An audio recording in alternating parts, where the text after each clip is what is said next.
Insider threats in a normal corporate environment are generally the majority of the threats. They just are. I mean, that you can, there have been studies on it, there have been analyses of it, and it's pretty direct. Within PSAPs, we have not seen it. Let me rephrase. I have not personally been involved and seen provable insider threat action. It is always a concern. It should always be a concern because, frankly, they know where everything is, right? Where an attacker's got to get in, figure out what I'm seeing, where I'm at, what's this talking about. Insider has access to it, even if they don't necessarily have privileged access to it. They can just walk in and look around, and this wire goes here, and this wire goes here. You know, that's not particularly difficult to work through. And they may know the workflows.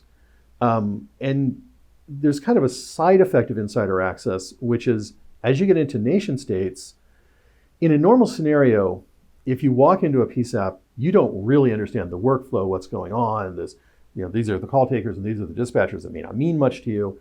But when you deal with nation states, essentially you have a lot of that insider knowledge because a PSAP in one country and a PSAP in another country, more or less, are very similar. There's a high degree of similarity, high degree of workflow similarity, et cetera.